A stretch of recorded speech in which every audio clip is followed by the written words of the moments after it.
Good evening, Atarians, and welcome to the second Atari software review.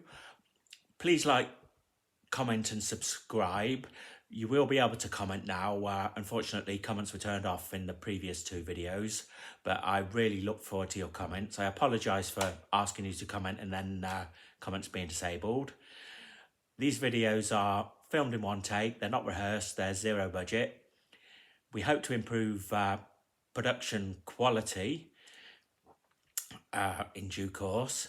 But really, we're about talking about the Atari hobby, the Atari 8-bit range and the Atari ST, talking about software, hardware, new releases, old releases, new school, old school, books, magazines, anything Atari. We're just talking about the Atari hobby, things that are great, things that make the hobby really cool.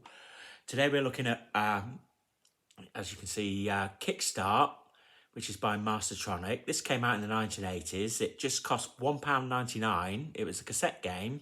Took a while to load, as cassette games do, but not an enormous time. It's a two-player game. Both players play at the same time. It's great fun. It reminds me of the TV programme, which I think also is called Kickstart, where young people would be on trials bikes and have to ride over a load of obstacles. It was quite dangerous back in the day. The actual obstacles the motorcyclists had to get over. They have to do it in as quick a time as possible and make sure they don't fall off or injure themselves.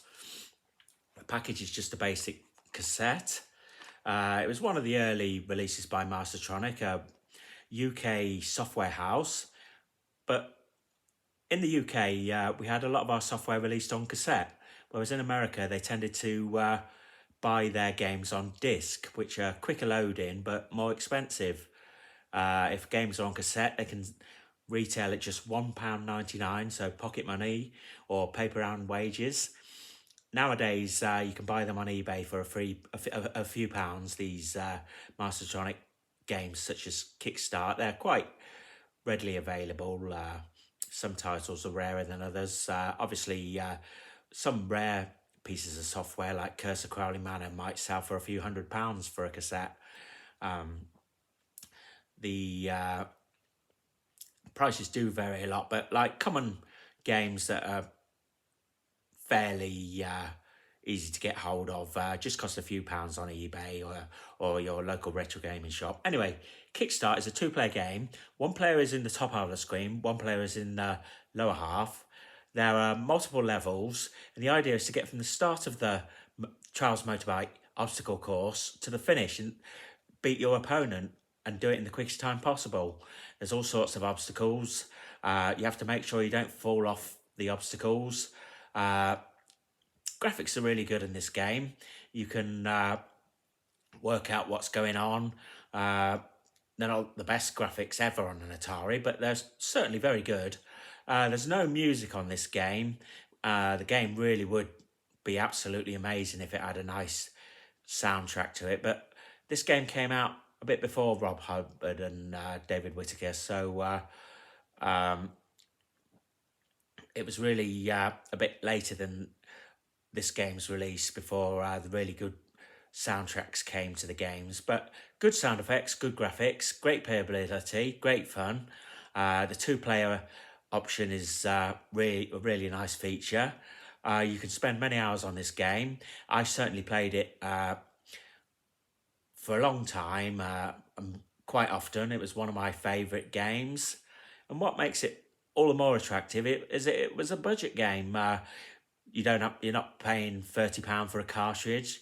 You're not paying £15 for a disc. Just £2 for a cassette. I mean, some cassettes cost £10, but this is really you really can't complain at the price.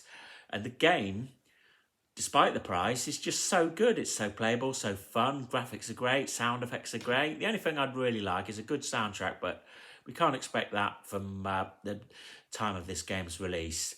We'll open the box now. So as you can see, blank on one side. The cassette's got a label on the other, Kickstart. Reasonable loading time. I'd say it's about 20-25 minutes. We've got screenshots on the inlay card. I think that might be the Commodore 64 version, but it's quite similar to the Atari. we've got the aim of the game, controls, hazards. It's really quite a simple game. Just get over the obstacles, get to the finish as quick as you can, beat your opponent. It's many hours fun. So we've got a basic inlay card, colour, printing, black and white text on the other side. Really quite a simple product. Well, the programming is difficult, but the cassette is fairly basic and straightforward. I really would recommend this one if you can get hold of it. Try eBay's retrogames.co.uk, Sell My Retro, your usual retro game supplier. It really is one piece of software that's highly recommended. As I say, I really want to get these videos broadcast quite quickly and get as many done as possible. I hope you enjoyed today's video. Please like, share and subscribe. I'm looking forward to your comments. Ask me a question, I'll try and reply. Give me feedback on the production quality of the videos. We hope to improve that in due course. Really, we want to get the videos out now and get some content published on YouTube. Yeah, if you can share the post, that would be great. And really, I'd really be pleased if you subscribe. Thank you for listening, ladies and gentlemen. It's been a pleasure to talk to you. Have you played Atari today?